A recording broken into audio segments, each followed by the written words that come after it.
어느덧 사도행전도 막바지에 저희가 이르고 있습니다. 27장과 28장만을 남겨두고 있는데요.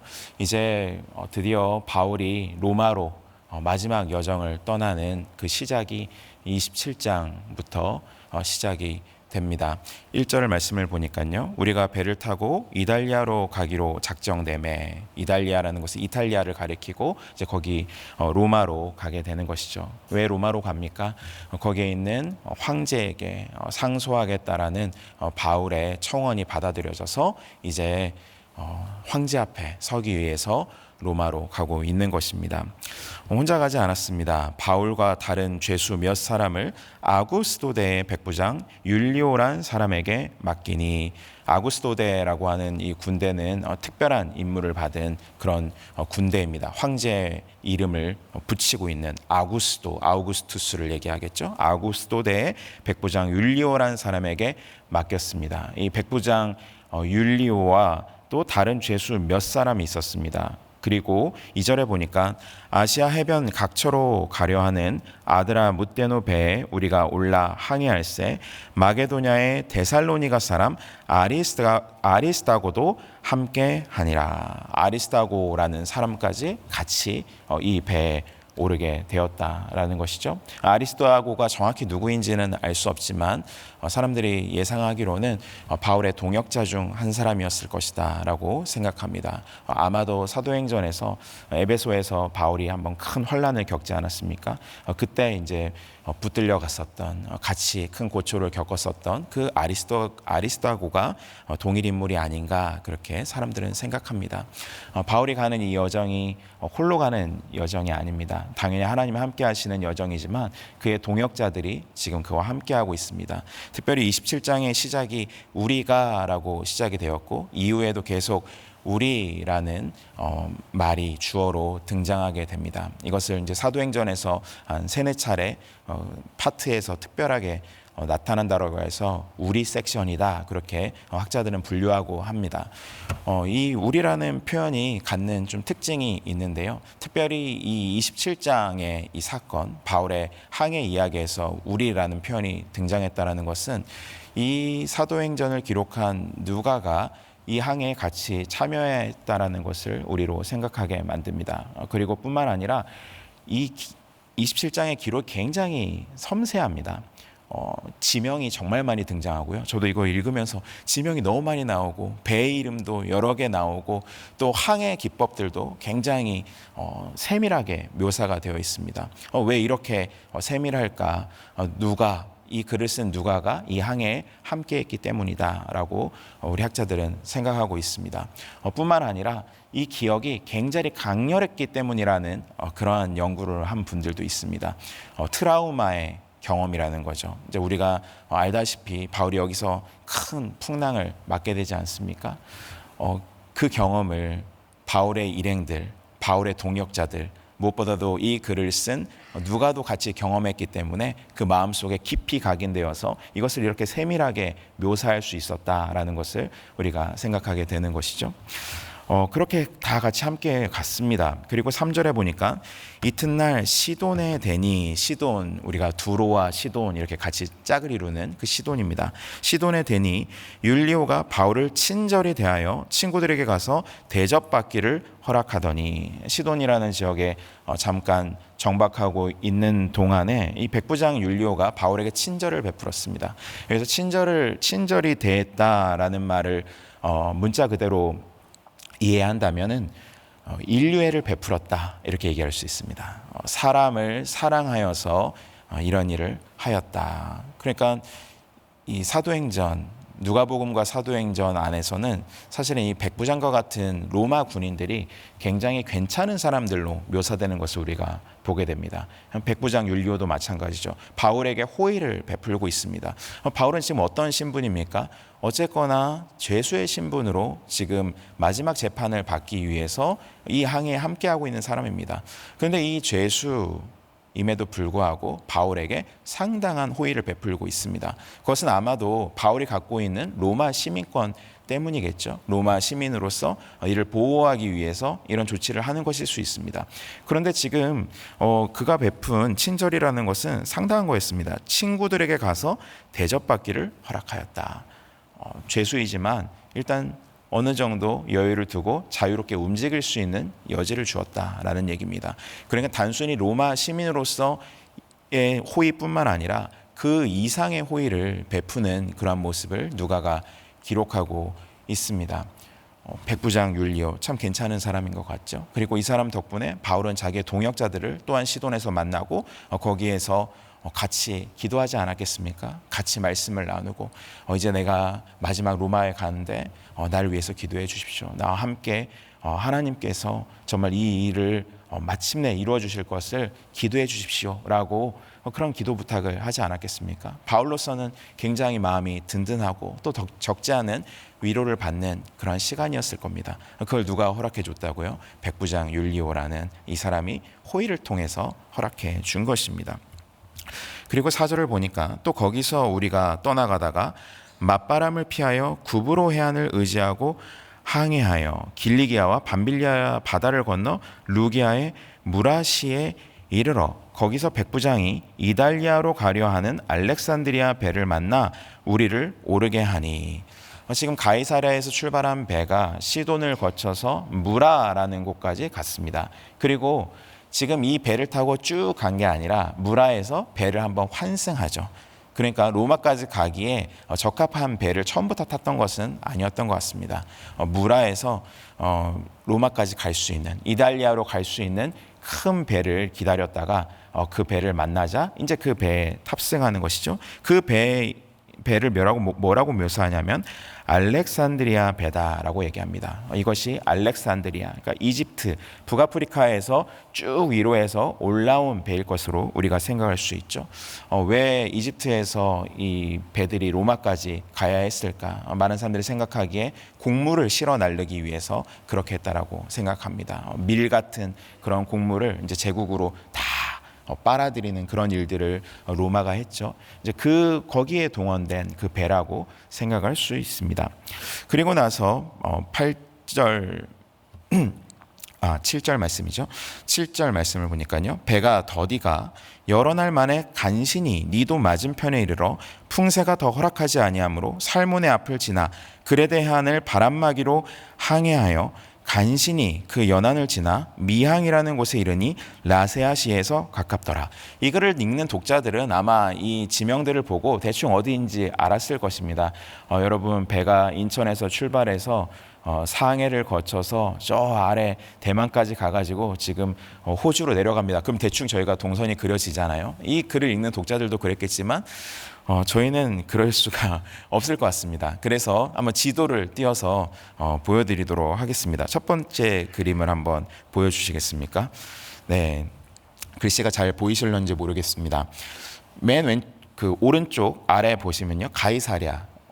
우리의 출발 지점입니다. 거기서부터 이제 로마로 압송되어 가는 것이죠. 그 다음에 시돈에 한번 들려서 율리오의 호의를 통해서 바울이 친구들을 한번 만났습니다. 그리고 이렇게 길리기아 아래쪽에 해안을 쭉 타고 돌아서 구브로 해변이라는 것이 그 안에 있는 조그만 대만 비슷하게 생긴 섬 하나 있지 않습니까? 이 섬이 이제 구브로 섬입니다. 이 섬을 이렇게 끼고 돌아서 무라라고 하는 그 도시에 들어가게 됐습니다. 그리고 그 항구에서 알렉산드리아 배를 만났다고 했죠. 알렉산드리아는 무라에서 그냥 수직으로 밑으로 쭉 그으면 거기가 알렉산드리아입니다. 거기서 올라온 그 배를 만난 것입니다. 그리고 이 무라에서 쭉 계속해서 해안을 타고 들어가가지고 미항이라고 하는 곳까지 도착을 한 것입니다. 굉장히 이렇게 꼬불꼬불 해가지고 들어가는 거죠. 우리가 생각했을 때는 그냥 시돈에서 이달리아까지, 저 맨 왼쪽 이쪽이 이달리아, 로마라고 되어 있지 않습니까? 쭉 갈 것 같은데 그게 아니라 해안을 타고 쭉 들어가고 있는 것입니다. 그래서 미항이라는 곳에 도착했습니다. 그런데 이 7절과 8절의 묘사를 한번 잘 보십시오. 배가 더디가, 배가 생각만큼 빠르게 가지를 못했다는 겁니다. 느릿느릿하게 갔습니다. 여러 날 만에 가게 됐습니다. 그리고 재미있는 표현이 있죠. 간신히 갔습니다. 간신히 니도 맞은편에 이르러 풍세가 더 허락하지 아니하므로. 바람이 받쳐주지를 않는 거예요. 지금 여기까지 오는데 바람이 순풍이 쫙 불어가가지고 계획단 일정을 밟고 갔어야 되는데 그러지 못하고 계속해서 지연되고 밀리고, 그래서 더 가려고 하는데 정말 어려워가지고 배를 일종의 약간 우회를 하게 되는 것입니다. 그러니까 그레데 해안을 바람막이로 항해했다라는 것은 그레데 해안으로부터 반대편으로부터 오는 바람 때문에 그 바람을 정면으로 마주할 수 없으니까 섬을 이렇게 쫙 타고 돌면서 어쨌든 간에 그 바람을 피해서 가보려고 그렇게 애써서 가는 모습을 묘사하고 있습니다. 그래서 8절에 다시 한번 또 이 표현이 등장하죠. 간신이란 말이 2번이나 지금 나왔어요. 그러니까 이게 정말 힘들었던 항해라는 것을 우리가 공감할 수 있습니다. 그 연안을 지나 미항이라는 곳에 이르니 라시아시에 가깝더라. 어쨌든 간에 한번 딱 정착할 수 있는 지점을 만나게 된 것입니다. 여기까지 정말 힘들게 왔습니다. 그리고 예상했던 것보다 시간이 상당히 지연됐다는 것을 우리가 알게 됐습니다. 그런데 9절에 이렇게 말씀합니다. 여러 날이 걸려 금식하는 절기가 이미 지났으므로. 예상했던 것보다 더 긴 시간이 걸렸죠. 금식하는 절기라고 하는 것은 유대인들의 절기인 대속제일을 얘기합니다. 그 대속제일에 금식을 하게끔 되어 있기 때문에 이것을 금식하는 절기라고 설명하고 있는 것입니다. 이 금식하는 절기가 지났어요. 이 금식하는 절기를 보통 9월 말에서 10월 초 사이로 보고 있습니다. 그러면은 지금 9월 말 10월 초가 지났다라는 것은 지금 10월이 지금 훌쩍 넘었다는 얘기입니다. 이 바울이 로마로 가고자 하는 지금 이 항해를 할 수 있는 시기를 보통 3월에서 10월 사이로 생각합니다. 또 길게 보면은 3월에서 11월 초 정도까지로 봅니다. 그때까지만 여기를 지나갈 수 있어요. 그 외에 11월이 넘는 겨울, 11월, 12월, 1월, 2월 그 겨울에는 바람이 너무 거셌기 때문에 항해를 못하도록 이 당시의 사람들도 다 그렇게 일종의 규정을 만들어 놓고 있었습니다. 당연히 바울이 출발했을 때는 그 기간이 되기 전에 도착할 것이라고, 안전한 시기에 항해할 수 있을 것이라고 생각하고 출발했을 것입니다. 근데 우리가 살펴본 대로 생각대로 되지 않았어요. 간신히 겨우 해가지고 지금 겨우 중간쯤 온 겁니다.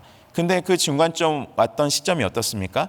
이미 여러 날이 지나서 금식하는 절기인 9월 말에서 10월 초가 넘어버렸어요. 그럼 이제 곧 11월이고 항해를 하기에 적합하지 않을 뿐더러 아주 위험한 시기가 닥쳐오고 있다라는 것입니다. 그래서 이렇게 말씀하죠. 금식하는 절기가 이미 지났으므로 항해하기가 위태한지라.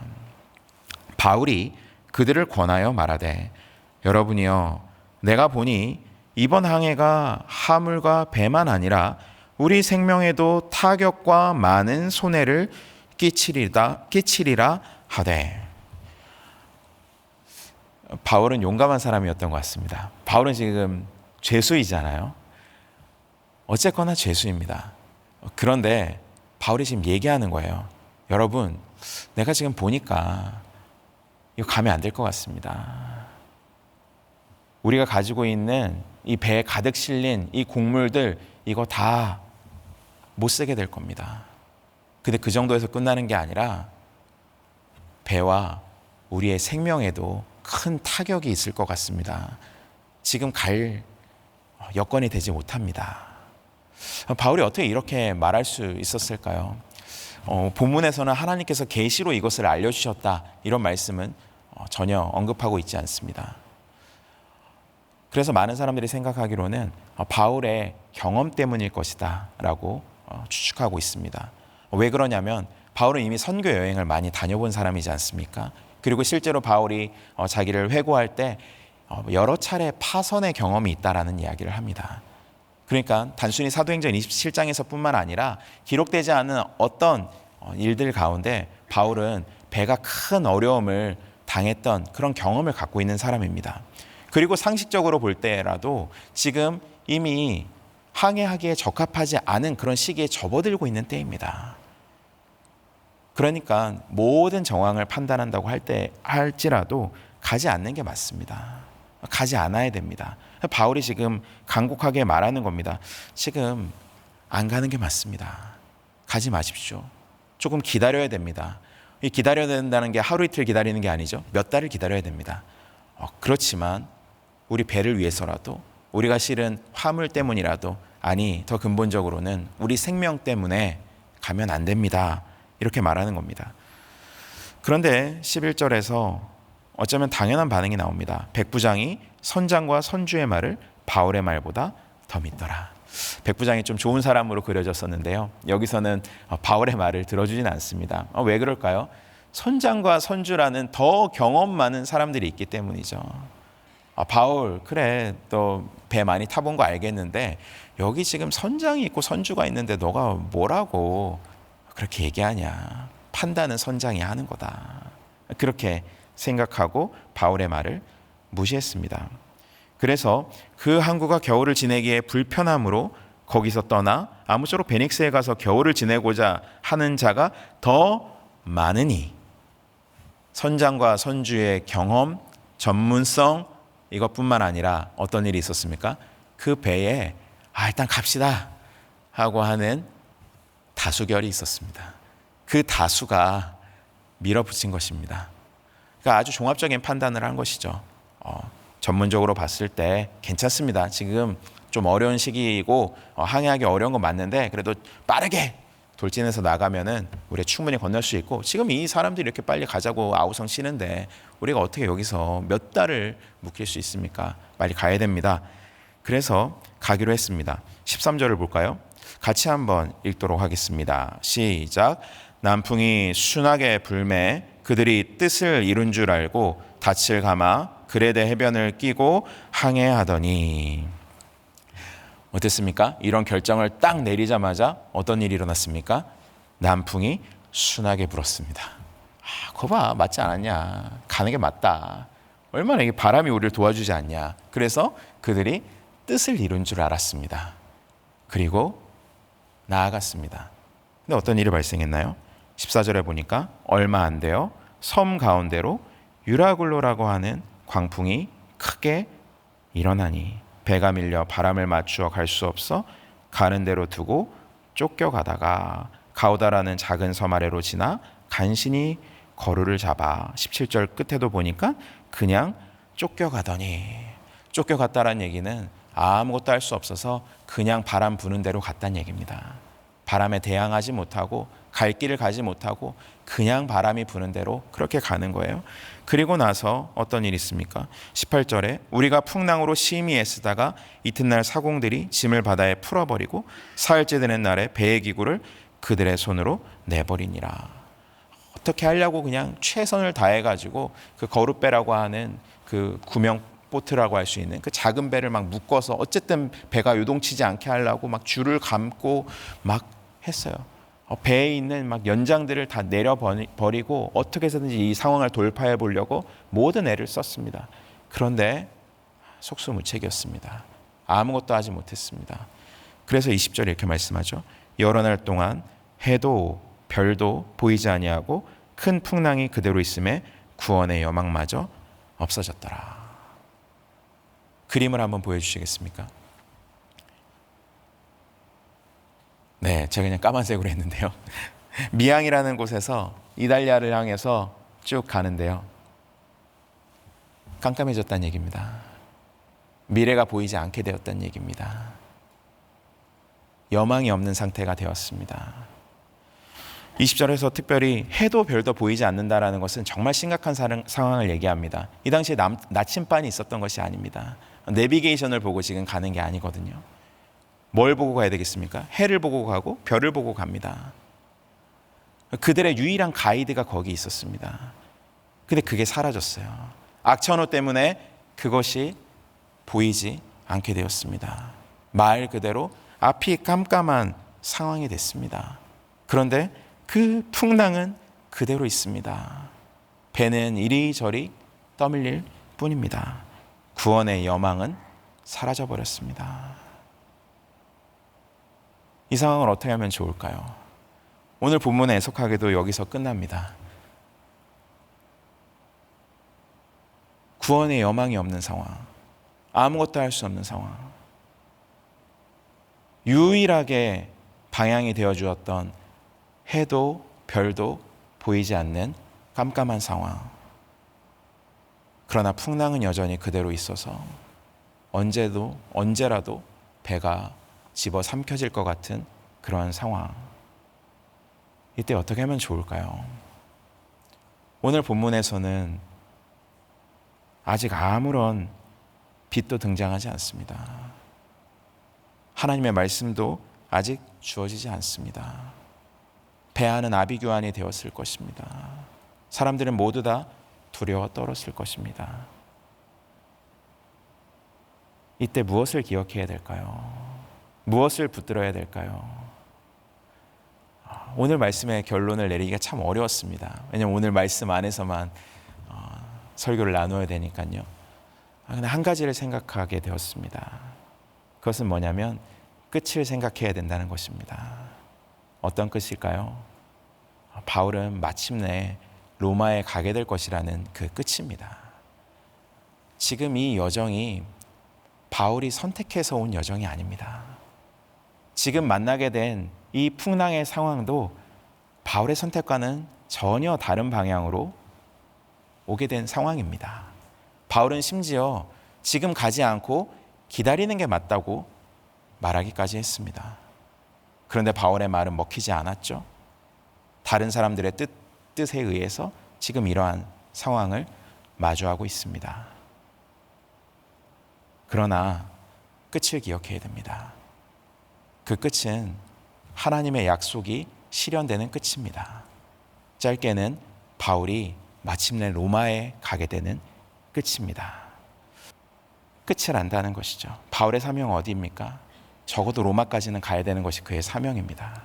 그걸 마치기까지는 하나님이 인도하십니다. 그것을 마치기까지는 하나님이 보호하실 것입니다.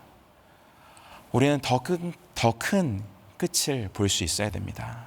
우리 각자에게 맡겨준 사명이 마치기까지 하나님 함께 하실 것이다. 그리고 더 큰 미래, 주님이 다시 오실 때까지 주님 우리와 함께 하실 것이다. 여망이 보이지 않는 상황, 해도 보이지 않고 별도 보이지 않고 아무런 구원의 소망이 없는 그런 상황을 맞이하고 계신 분이 이 자리에 계십니까? 끝을 기억하십시오. 이 사명이 마치기까지 주님은 우리와 함께 하실 것입니다. 이러한 믿음의 확신을 가지고 이 아침도 힘차게 하루를 시작하는 복된 날 되시기를 주님의 이름으로 축원합니다. 저희 같이 기도하고 간구하며 주님 앞에 나아가겠습니다. 우리의 상황이 바울이 맞이한 상황과 다르지 않을 수 있습니다. 지금은 괜찮을지라도 순풍을 맞았다고 그런 생각이 들지라도 유라굴로와 같은 그런 광풍이 언제 우리를 또 덮칠지 모릅니다. 그러나 기억하십시오. 우리의 여정은 우리의 손으로 가는 것이 아니라 하나님의 손에 이끌려 가는 여정입니다. 하나님의 사명을 따라 가는 길입니다. 주님께서 그 길에 동행하시고 우리를 보호하십니다. 그 확신을 가지고 지금의 상황이 아무리 깜깜하고 어둡고 절망스럽다고 할지라도 끝을 바라볼 수 있는 믿음을 주시옵소서. 용기를 내고 다시 일어설 수 있는 믿음을 허락하여 주시옵소서. 기도하며 나아가도록 하겠습니다. 하나님 아버지, 주님의 은혜와 사랑을 감사합니다.